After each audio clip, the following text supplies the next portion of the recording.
Om Namo Bhagavate Vasudevaya.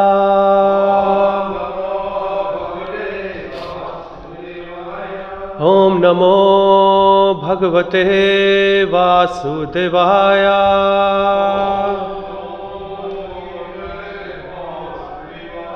Om Namo Bhagavate Vasudevaya.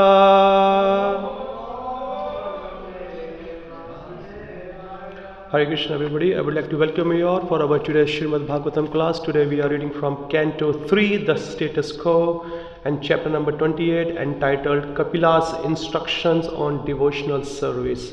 And today we're going to read text number 35. Muktashrayam yarhi nirabhishayam viriktam Nirvanam richyate manaha sahasayatra chi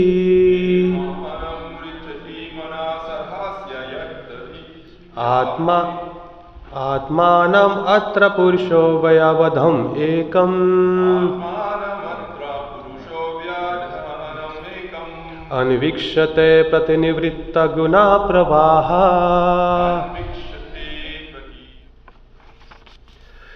Word to word meaning. Muktashrayam, situated in liberation.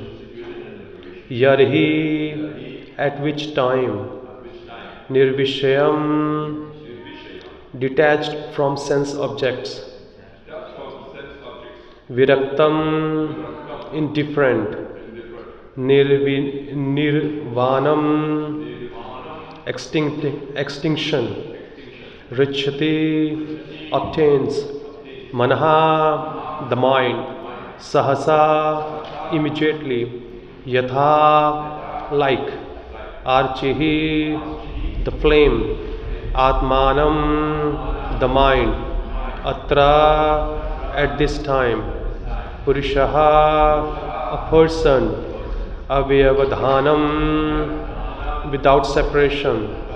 Ekam, one. Anavikshate, experiences. Pratinivritta, freed. Guna pravaha, from the flow of material qualities. Translation and purport by Srila Prabhupada. Srila Prabhupada ki jai. Translation. When the mind is thus completely freed from all material contamination and detached from material objects, it is just like the flame of a lamp.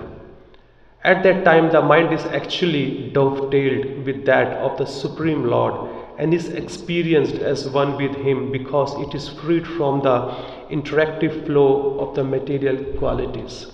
Purport. In the material world, the activities of the mind are acceptance and rejection. As long as the mind is in material consciousness, it must be forcibly trained to accept meditation on the Supreme Personality of Godhead. But when one is actually elevated to loving the Supreme Lord, the mind is automatically absorbed in thought of the Lord. In such a position, a yogi has no other thought than to serve the Lord. This dovetailing of the mind with the desire of the Supreme Personality of Godhead is called nirvana, or making the mind one with the Supreme Lord. The best example of nirvana is cited in Bhagavad Gita. In the beginning, the mind of Arjuna deviated from Krishna's. Krishna wanted Arjuna to fight, but Arjuna did not want to, so there was disagreement. But after hearing Bhagavad Gita from the Supreme Personality of Godhead, Arjuna dovetailed his mind with Krishna's desire. This is called oneness. This oneness, however, did not cause Arjuna and Krishna to lose their individualities. The Mayavadi philosophers cannot understand this. They think that oneness necessitates loss of individuality. Actually, however, we find in Bhagavad Gita that individuality is not lost. When the mind is completely purified in love of Godhead, the mind becomes the mind of the Supreme Personality of Godhead. The mind at that time does not act separately, nor does it act without inspiration to fulfill the desire of the Lord. The individual liberated soul has no other activity Pratinivritta guna pravaha. In the conditioned state, the mind is always engaged in the activity impelled by the three modes of the material world or nature. But in the transcendental stage, the material modes cannot disturb the mind of the devotee. The devotee has no other concern than to satisfy the desire of the Lord. That is the highest stage of perfection called nirvana or nirvana mukti. At this stage, the mind becomes completely free from material desires. Yatharchi, archi means flame. When a lamp is broken or the oil is finished, we see that the flame of the lamp goes out. But according to scientific understanding, the flame is not extinguished, it is conserved. This is conservation of energy. Similarly, when the mind stops functioning on the material platform, it is conserved in the activities of the Supreme Lord. The Mayavadi philosopher's conception of cessation of the function of the mind is explained here. Cessation of the mental functions means cessation of activities conducted under the influence of the three modes of material nature. Om Jnanatimmirandasya Jnananjana Shalakaya Chakshunmilitam Yena Tasme Shri Guruve Namah Shri Chaitanya Manobhishtam Sthapitam Yena Bhutale Swayam Rupa Kadamahayam Dadati Swapadantikam He Krishna Karuna Sindho Deenbandho Jagatpate Gopisha Gopika Kanta Shri Radha Kanta Namostute Tapta Kanchana Gaurangi Shri Radhe Vrindavaneshwari Vishwabhanu Sute Devi Pranamami Hari Priye Namo Vishnu Padaya Krishna Prestaya Bhutale Srimate Bhakti Vedanta Swami Nitinamine Namaste Saraswate Deve Gauravani Pracharine Nirvishesha Shunne Vadi Pashati Deshatarine Jai Shri Krishna Chaitanya Prabhu Nityananda Shri Advaita Gadadhar Shivasadi Shri Gaur Bhakta Vrinda Hare Krishna, Krishna Krishna, Hare Hare, Hare Rama, Rama Rama, Hare Hare.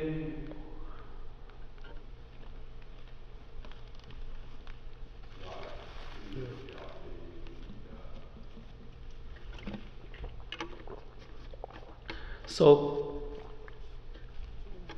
the continuation of Lord Kapila's instruction is going on along with his mother Devahuti, and if you read out the whole Srimad Bhagavatam, you will find out the longest pastime or the instruction in Srimad Bhagavatam is Uddhav Gita, and the second one comes our Lord Kapila and his mother Devahuti.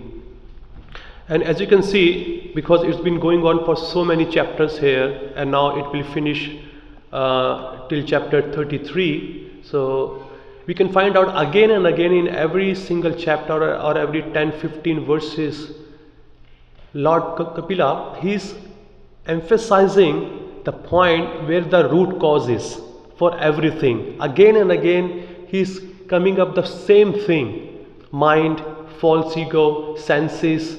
So we can see, being as a Lord, he is not giving us the higher knowledge yet, because our foundation is very, very weak.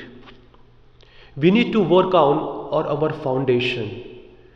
And it says in many other scriptures, especially in Bhagavad Gita, that mind is the root cause of all the problems.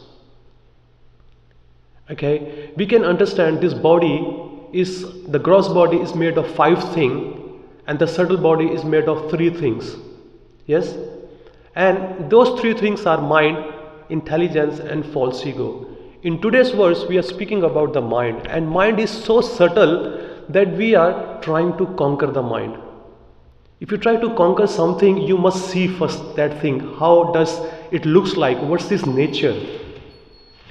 If we read out the whole scripture, when the war was happened, so how? Because the opposition party, if they are going to fight with each other, they do a proper study about other party. What's the strength of the party? what is the weakness of the party, in which way they are so expert, what are their soldiers, what are their powerful weapons. So they theoretically study each other's party before getting into the war. Okay, even though if you see in today's world, if we are having kind of a ultimate fighting championship show comes, UFC, if they are going to fight against somebody, the person, he or she watches their opponent's previous video. Let me see what are their strongest move, how they fight, okay, and how they save themselves, what is their defensive mood, what is their attacking mood. So they study thoroughly. Now we are going to fight against Maya, and Lord Kapila, who is an incarnation of the Lord himself, Lord Shri Krishna, he is giving us again and again this thing, try to understand the nature of the mind, the characteristics of the mind, what actually mind does to all of us. The way a hunter plays with an animal, when he captures the animal, sometimes he just plays with an animal, think I'm going to release you, okay, and again he captures. Sometimes he thinks you are under my control, sometimes you are not under my control. That's what the mind does. Mind makes us fool. Look, I am completely under you, and we think we have controlled the mind, and suddenly mind slips away from our grip, and then it shows its own real nature, beating us like anything. In one moment we think we are on the higher platform of our devotional service, and next day we find out we never raised. We are where we were for many years. That's how the mind shows us the picture. And that's why again and again, even in this verse here, because Mother Devhuti, she is asking such an intelligent question. She says even the yogi also practices for so many years, but what is that thing that they don't succeed? Okay, and here the yogi has been talking about the Ashtanga yogi, and not just Ashtanga yogi, Lord Kapila is adding devotional service also in there. And we can see what is the main job of the mind? To accept something and to reject something.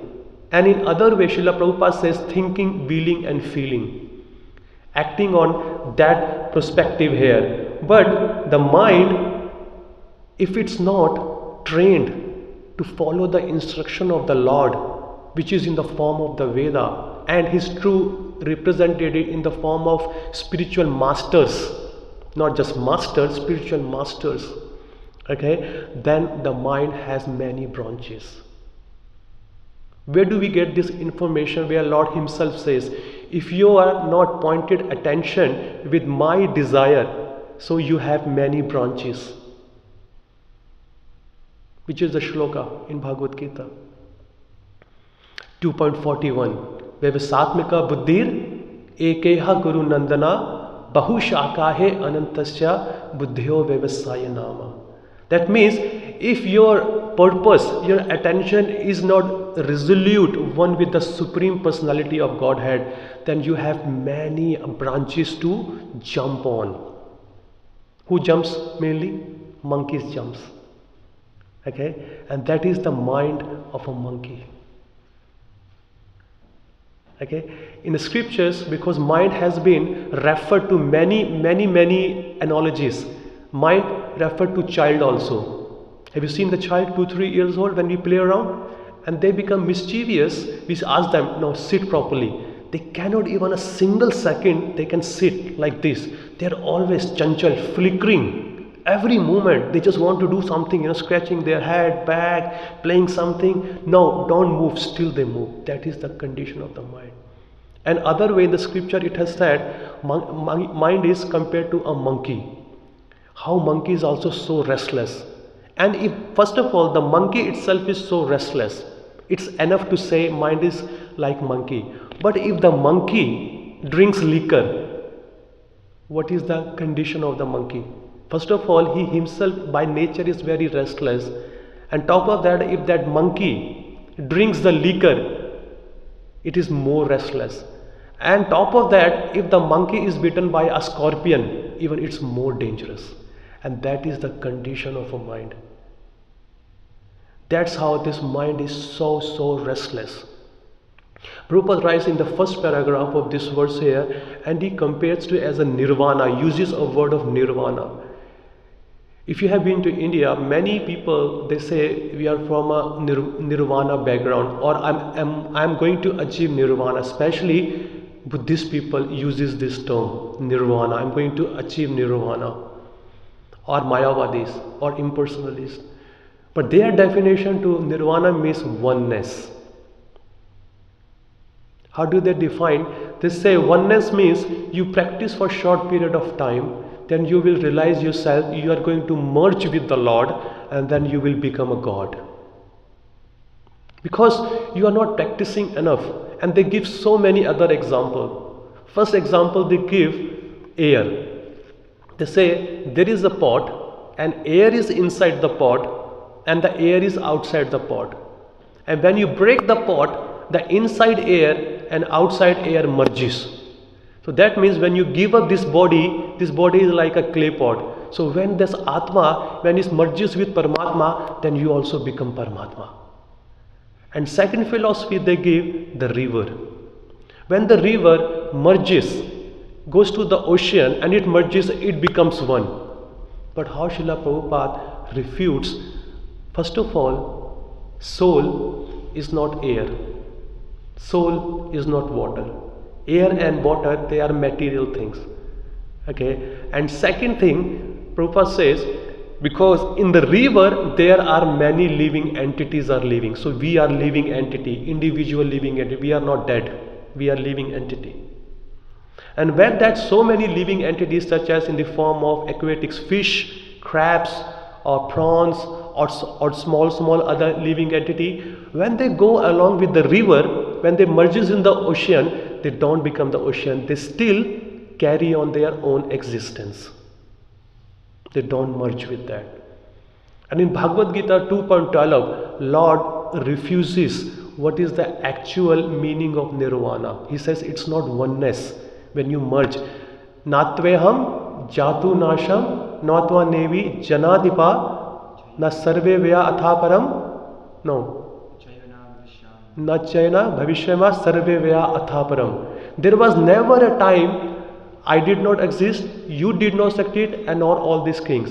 And in the present, we all are existing. And in the future, we all will be existing. So we will always maintain our individuality. So where does this word has come from, nirvana? So the nirvana actual, the Gaudiya Vaishnava or the Vaishnava philosophy, they explains us, we going to be one with the desire. Whatever Lord wants, that is the desire of his devotee. And devotee lives his life to fulfill the desire of the Lord. That's how they become one with the fulfilling the mission. Even Srila Prabhupada, if we listen to his lectures, we find out many times he emphasizes, he says, the Hare Krishna movement's driving force is Vyavasatmika Buddhir Ekehya Gurunandana. We should not make our own plan. What is the plan of your Guru Maharaj is the plan of his Guru Maharaj, is the plan of his Guru Maharaj, and all the way it's the plan of Lord Krishna. So everybody is trying to fulfill the mission of the Lord. And what was his mission? Bring back all the conditioned living entity back to Godhead. If we have this one pointed attention to live together, then there is no conflict. Otherwise, Bahushakha. Bahushakha means that a person will work for his society, his country, his own body, his own self, his own family, his own street, or he has many other things to do. But these all things are completely temporarily, and the time will go away just to fulfill those desires. And in the purport, Srila Prabhupada writes, he says, no, we should not waste our time. We should water the root. Once you start fulfilling the mission of the Lord, other missions are already taken care of very nicely. Otherwise, we will be entangled with those temporary things. We always look for the higher humanity work, and the higher humanity work is to spread Krishna consciousness in all over the world by any means, because we all have our individuality and we are empowered with our individual skills. Like 1, 2, 3, 4, 5, 6, 7, 8, 9. We 9 people are sitting here, and 9 people have their different skill to spread the Krishna consciousness. Just come out, use it. Someone is a good speaker, someone is a good singer, someone is a good cook, someone is a good book distributor, somebody is very good manager. So somehow or other work for the same cause. That's why we all are here in this temple. We are all here in this temple to fulfill only one purpose, and the purpose is to spread the Krishna consciousness all over the world. Otherwise, why we are here? And we all have come from a different background, different country, different set of mind. But we are training our mind in such a way that our mind must be aligned with the mind of Supreme Personality of Godhead. But does it mean that we have to go and keep doing preaching all the time? That is our mission. But what Chaitanya Mahaprabhu says, what was his order? Yes, that is also there. But before that, he also said, Janma sarthak kari kara para upkara. He did not say first kara upkara and then janma sarthak yours automatically. No. First he said, try to protect yourself, and then when you are protected enough, go and protect others. When we are preaching, I just give them an example of a phone. Okay, phone is here. If we keep using the phone, the battery runs out. So to keep up the phone on, what we do?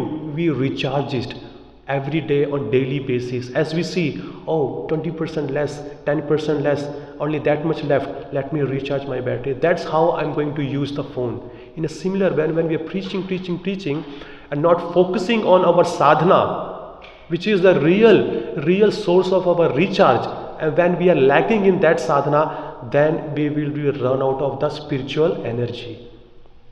And at the end of the day, we will bloop out. And we have seen it. Even in this verse 35 and 34, Srila Vishwanatha Chakravarti Thakur, he also emphasizes that a yogi who is practicing for so many years, okay, even the bhakti he has done, but at certain point of life, he loses the taste to carry on the bhakti ahead, and he drops out the bhakti also.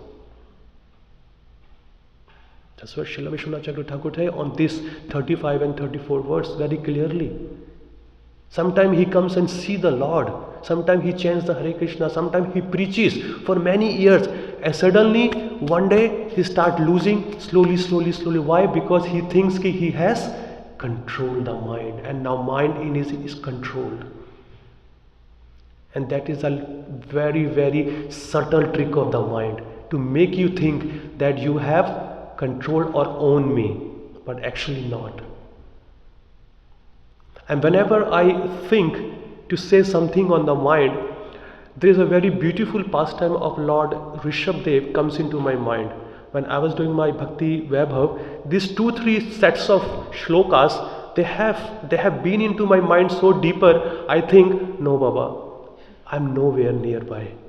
Okay, let me read out these 2-3 shlokas, just only translation, but I just want you to be focused. Lord Rishabdev, he is an incarnation of the Lord himself.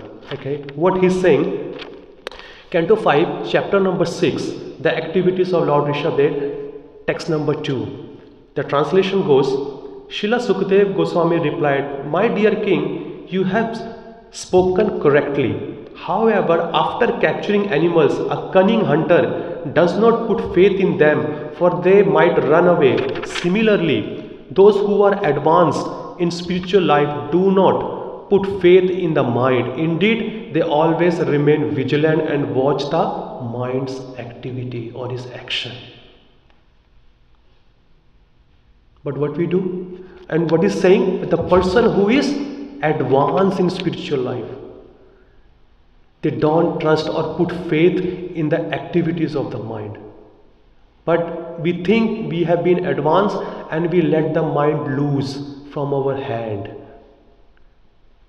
Slackening in our sadhana, especially in our swadhyaya. Swadhyaya means reading the Vedic scripture on everyday, daily basis. Sometimes we just hear any fired out lecture and it pumps us. That's it. Today I'm gonna do it. And then it only lasts till evening. And next morning we are the same person. That's why we need to read every day to make our enthusiasm up. Otherwise, again mind says, you know everything. You have been in movement for 20-25 years. You are the teacher, you are the facilitator of Bhakti, Siddhanta or Vedanta or many other. Okay? You know all the shlokas left and right. You teach each other. Mind is nothing, You can control the mind. That's where the slowly the diminution goes. And ahead, all the learned scholars, text number 3, all the learned scholars have been given their opinion. The mind is by nature very restless and one should not make friends with it. If we place full confidence in the mind, it may cheat us at any moment. Even Lord Shiva became agitated upon seeing the Mohini form of Lord Krishna, and Saubhari Muni also fell down from the mature stage of yogic perfection. See, should not make friends. Never ever trust anything. And furthermore, this trust has been compared to an unchaste woman. Have a look. An unchaste woman is very easily carried away by parmars, and it sometimes happens that her husband is violently killed by her parmar. If the yogi gives the mind a chance and does not restrain it, his mind will give facility to enemies like lust, anger, greed, and they will doubtlessly kill the yogi. And in that particular purport, some weeks ago you gave a class and you quoted Srila Bhaktisiddhanta Maharaj that how to control the mind. Yeah, pick up your 9 size number shoes and a long-headed broomstick and beat it. Yes, is that way you can do it? But the mind is very subtle. How can you beat if you can't see the object? Here, look, Bhaktisiddhanta Maharaj used to say that in the morning our first business should be to beat the mind with shoes 100 times and before going to bed to beat the mind 100 times with a broomstick. That broomstick is our chanting Hare Krishna. So as soon as you wake up, pick up your bead. Of course, after taking shower, cleaning yourself, the way we do early in the morning, 5:30 to 7:30. How many of us have taken a vow to finish our round in a one go? How many do it on daily basis? Okay, how many try to do it on daily basis? Try to do it. See the condition we are living in this temple. Okay, if being as a brahmachari or brahmacharini, if we are not able to do our chanting in a one go, then it's a shame on us. What to speak about the grahastha people who are living outside? Our mentality is exactly like them. Because they say, Prabhuji, we have to wake up, we have our children, we have to, make them ready. Okay, send them school, we have to get ourselves ready, go to work. We have so many things to do. That's why we just split our rounds, 4, 8, whatever, here and there. But we are living in the temple. What wife and husband do we have and children do we have? Or other things do we have? The person who tries to finish his or her round in a one go, 16, they can see their mind, they have controlled it. If they do on a daily basis, so daily they have controlled the action of their mind. Anything comes, they can, no. Mind, I'm not going to do that. Calm down. Shastra says we should not do like this. So that's how you can beat up your mind with the instruction of the Lord also.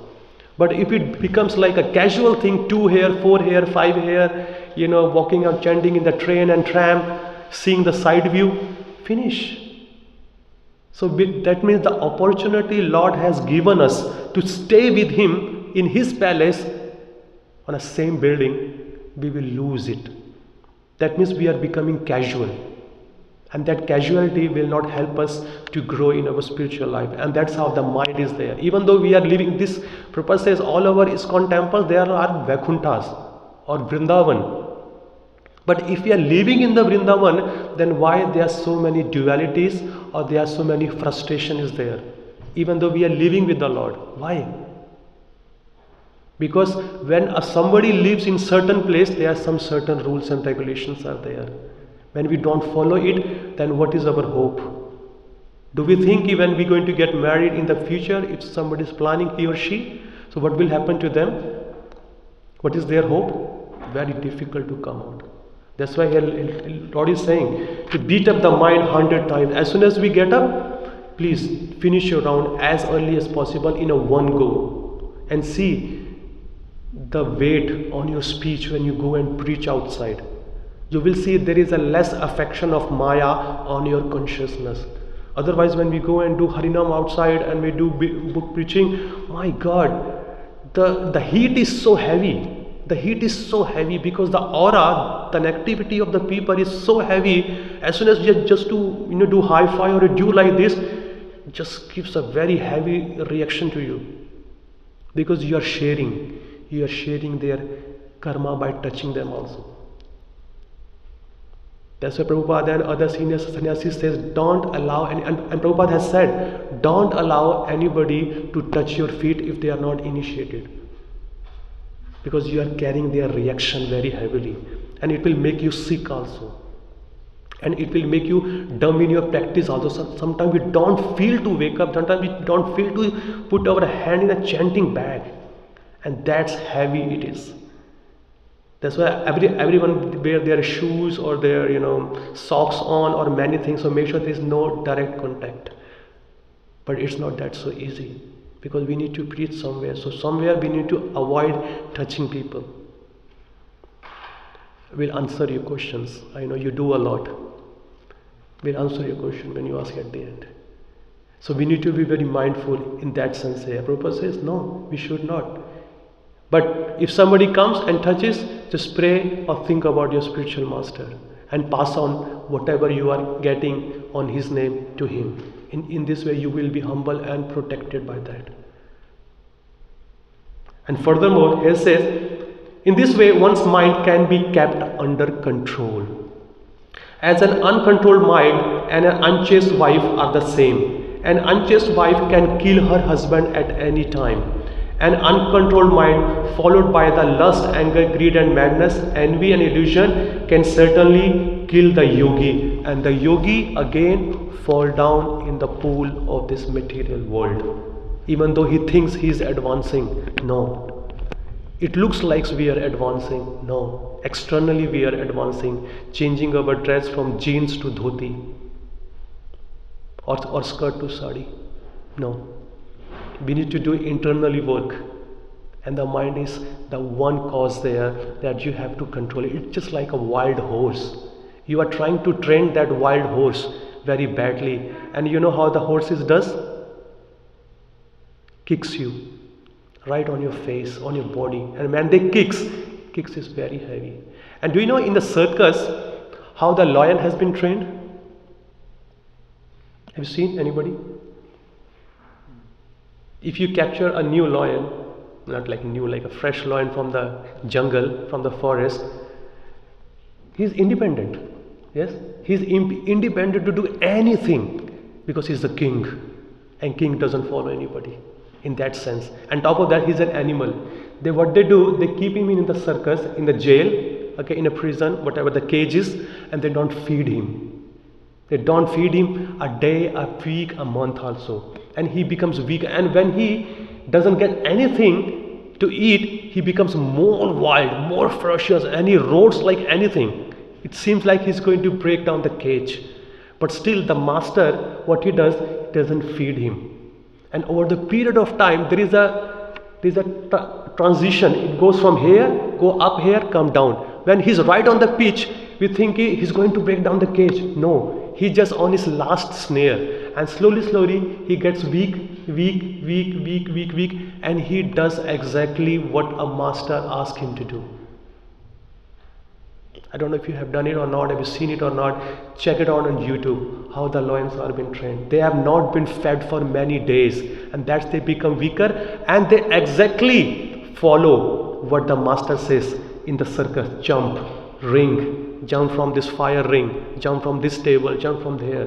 That's how they have been trained. And exactly we have to do with the mind. Don't feed the mind. The mind asks us to be. Don't give anything, whatever the mind. Always see, okay, mind, you are asking me, does Lord says we have to do it? If it's not, sorry, I'm not going to feed you. And in this way, the mind becomes weaker, weaker, weaker and weaker, and exactly follow the way the master wants. And the master is Lord Krishna. Or of course, Jiva also there. That's how the Jiva has the grip on the mind. But if you start feeding, slowly, small things. And when, see, the trick of the mind is, when a mind says this person is not giving me anything to eat and I'm getting weaker, then he doesn't ask for a big thing, he asks for a small thing. Okay, ask for a small thing. Like, just an example, I have got 5-6 t-shirts. Anyway, they are old, let me buy another one. Oh, what are you going to do? Anyway, I'm going to use in Lord's service. But you already have, so what? I'm going to have another one. Then mobile phones. Then going to visit. You just visited somewhere, but now again we want to small things ask. And slowly when the small things goes inside, then demands for the bigger thing. And then we start fulfilling the desire of the mind, and then we dovetail our energy, our mission, everything in the service of the mind, not in the service of the Lord. Here, that's how the trick of the mind is there. That's why I see Lord Rishabh will never ever trust the mind. Don't make friendship with him. Don't serve him.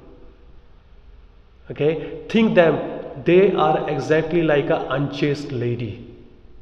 Okay, first they will take you, yes, of course, I am your friend. I am your friend. Do you know, on last Saturday, there were so many opportunity to enjoy senses. Did I bother you? No, I am under your control. See, I am your obedient servant. And suddenly, by winning the trust of a jiva, the mind, he sends his soldier.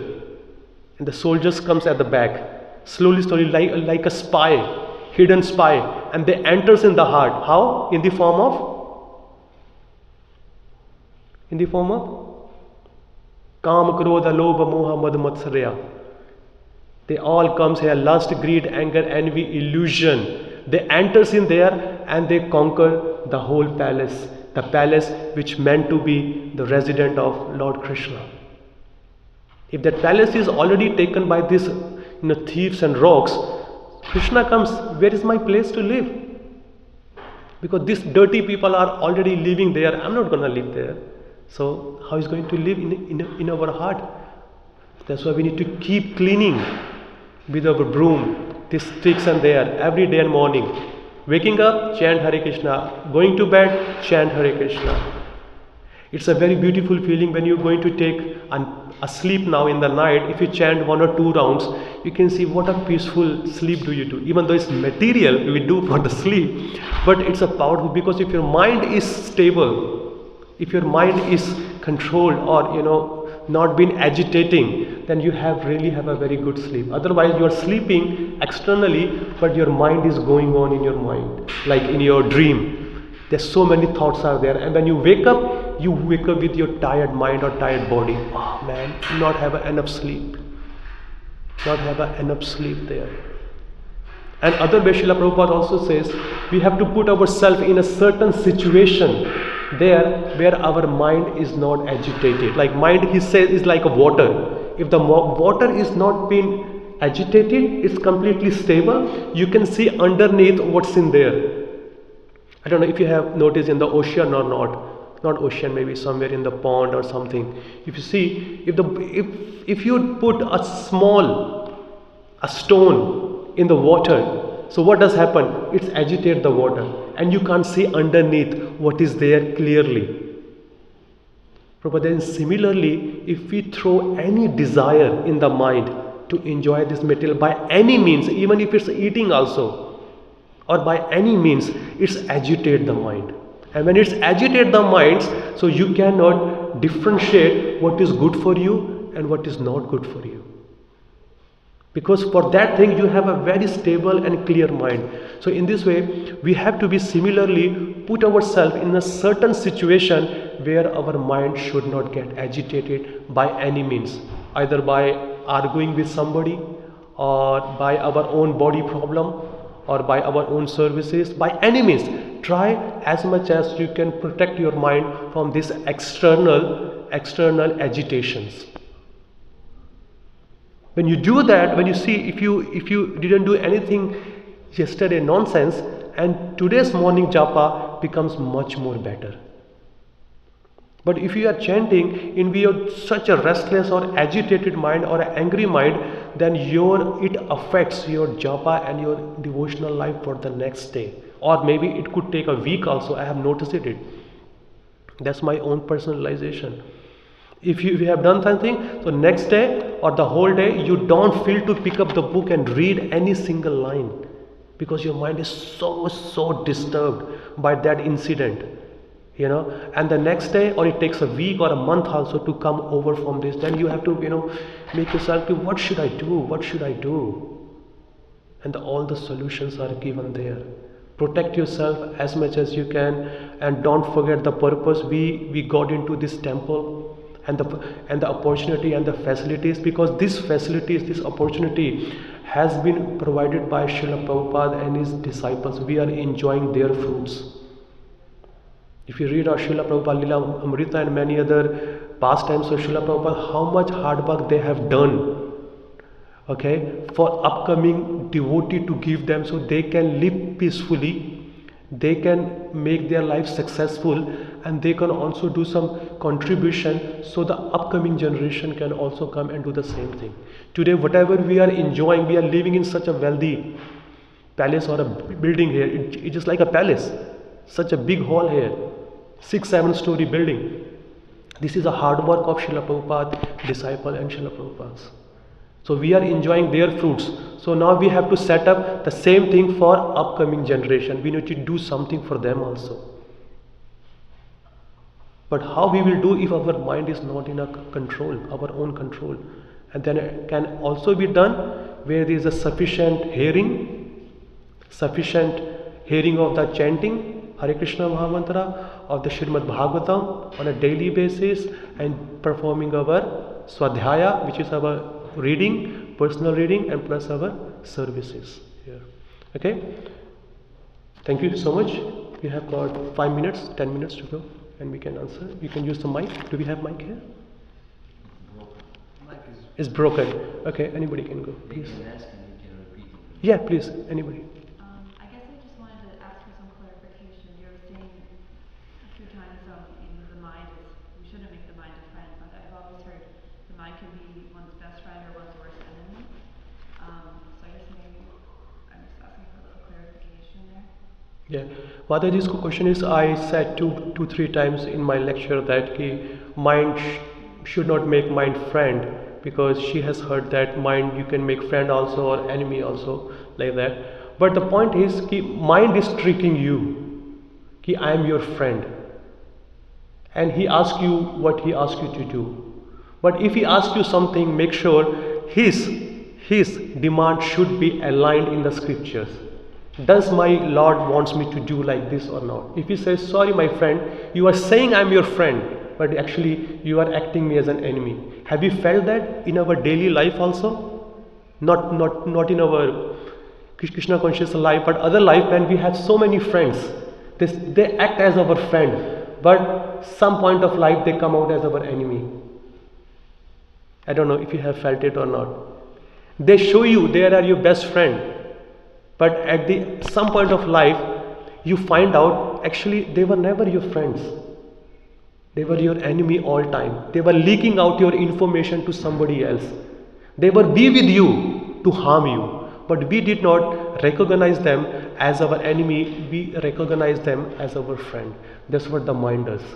Mind always be with you and give you so many advices, good. We think, oh, my mind is so my friend.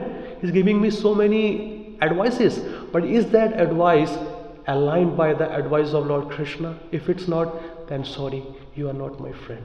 In this way, if you align your mind with the advice of Lord, then you make him your friend. Actually, he is never your friend. He's always again, because he's the agent of Maya. He's been appointed to do this service. He's a subtle material element. And material element can never be the friend of a spirit, because they have two different directions to go. One is taking you to the material world, and one is taking you to the spiritual world. I hope that I answered your questions. Yeah?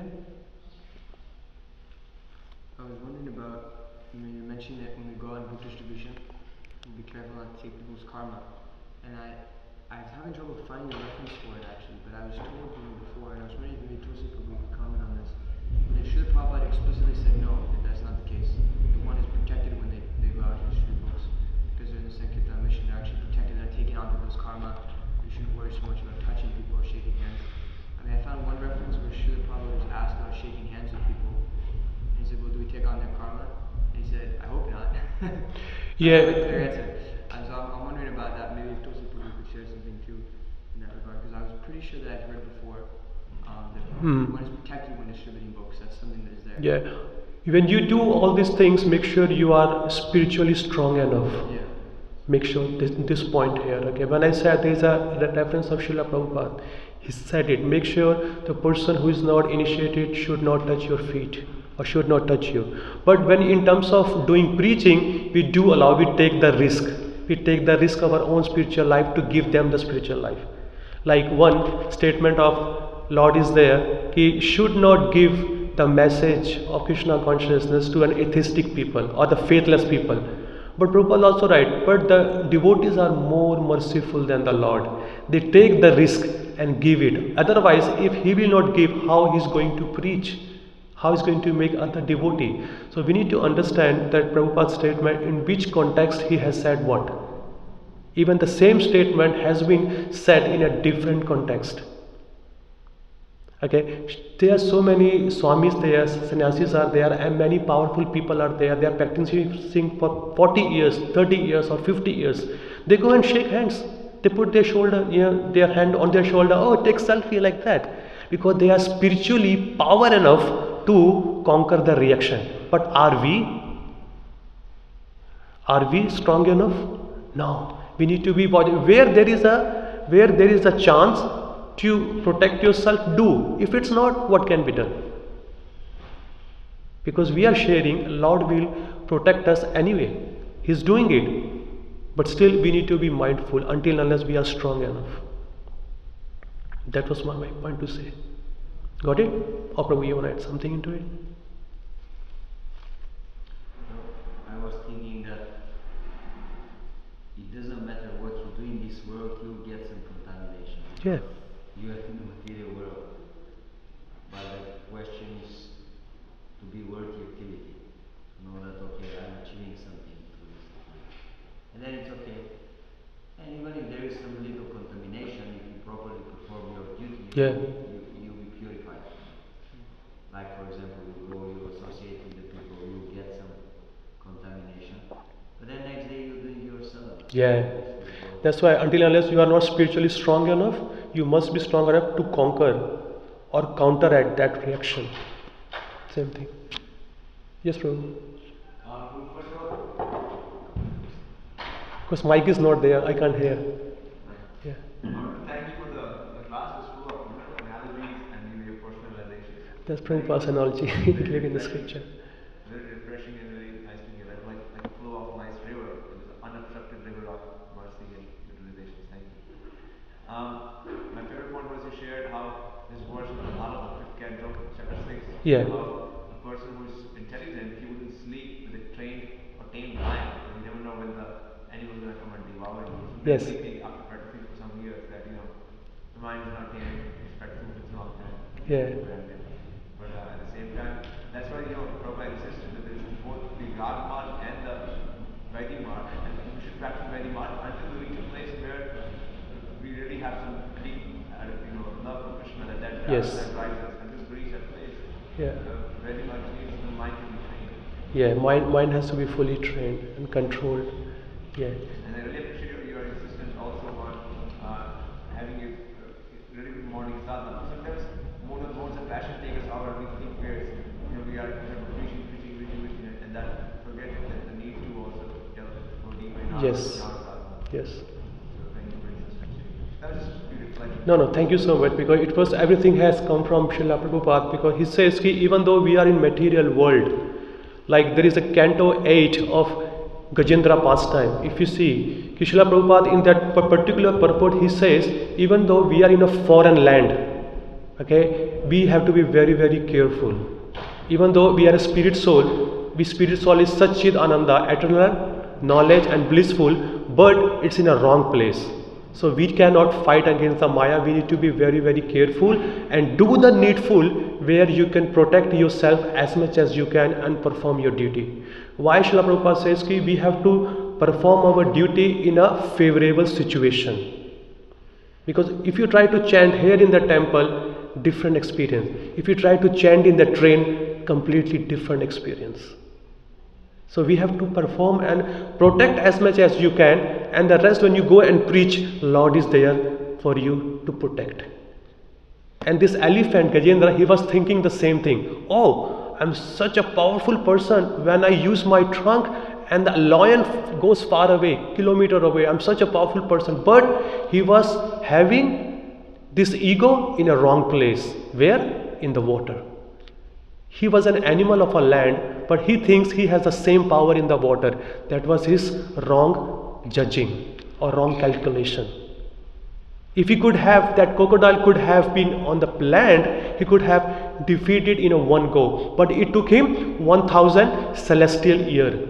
He was not able to conquer it. And every day he was getting weaker, and ultimately he just died.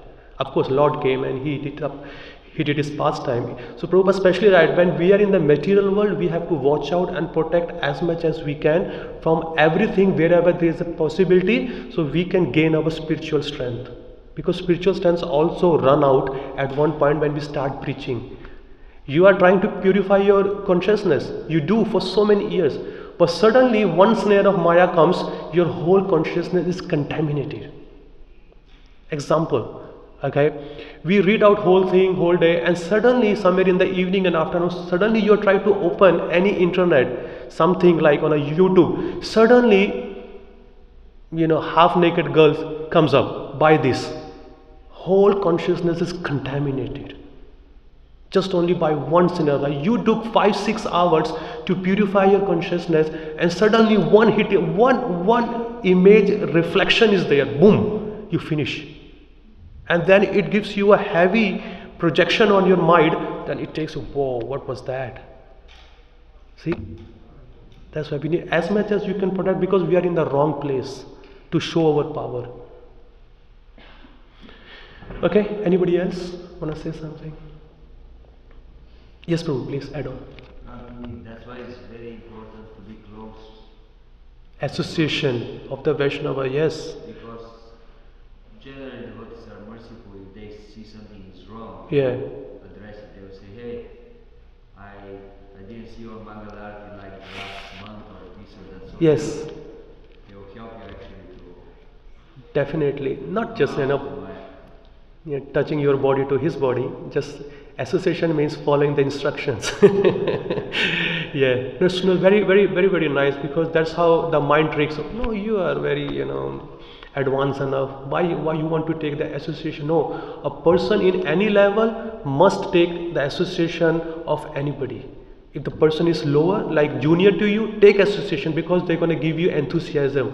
The person who's senior to you, take wisdom, because with wisdom and enthusiasm, they are your power, and it will push you up. Association is very, very important. So take as much as you can. There are so many people are here, Prabhu is here. So, it will help us to guide us, because they have gone through many years of ups and downs, but they're still strong in their sadhana. Hats off. Thank you. Srila Prabhupada ki jai, Granth Raj Srimad Bhagavatam ki jai, Nitai Gaur Premanande.